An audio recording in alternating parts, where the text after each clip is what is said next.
व्यक्ति तीन प्रकार के होते हैं।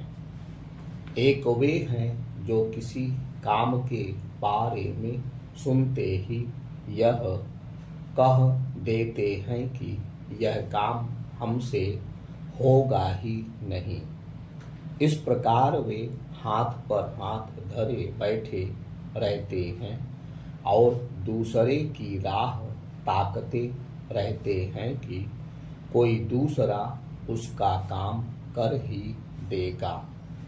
दूसरे वे जो उस काम को करना चाहते हैं और शुरू भी करते हैं, लेकिन किसी कठिनाई के सामने आते ही उसे छोड़कर पीछे लौट जाते हैं, यह जाने बगैर कि इसका अंजाम क्या होगा।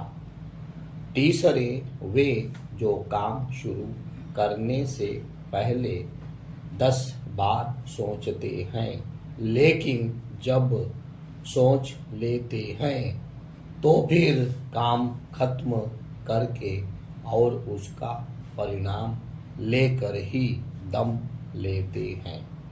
इन्हें सर्वश्रेष्ठ कहा जाता है। मेरा मानना है कि ऐसे लोगों से भगवान भी पूछते हैं कि बताओ आपकी इच्छा क्या है, मैं उसे पूरी करता हूँ। हालांकि ऐसा बनना आसान नहीं है, क्योंकि इसके लिए आपको अपने हृदय में संकल्प शक्ति धारण करनी होगी। अब सवाल उठता है कि यह होगा कैसे।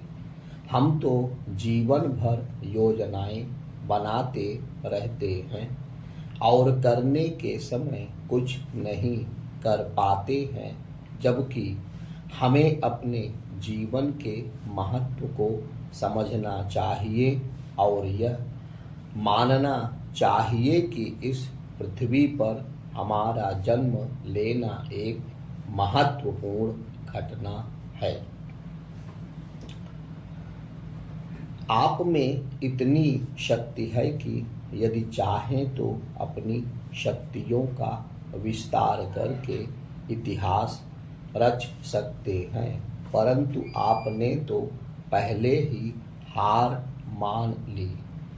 जो व्यक्ति स्वयं से हार जाता है उसे दूसरे आसानी से हरा सकते हैं। यदि हम हारने के लिए तैयार नहीं हैं तो आप हमको कैसे हरा देंगे। हम अंत तक आपका मुकाबला करने को तैयार हैं। अपनी थोड़ी सी आलोचना होते ही हम परेशान हो जाते हैं। यह तो सोचने की बात है कि श्री राम की भी निंदा हुई थी और श्री कृष्ण व बुद्ध को भी परेशान किया गया था, परंतु एक दिन उन्होंने सफलता का परचम लहराया, तो आप ऐसा क्यों नहीं कर सकते?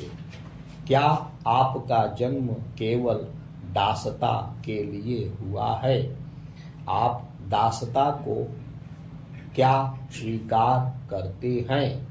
आपके मन में भी आता होगा कि मैं किसी का दास ना बनूं।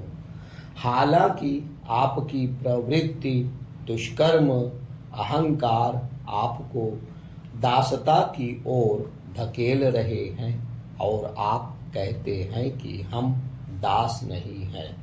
आप मनुष्य के दास भले ही ना हो, लेकिन अपने दास तो हैं ही। अपनी विकृति, क्रोध, लोभ, अहंकार के दास तो हैं ही। फिर क्यों दास बन गए आप इन सब के?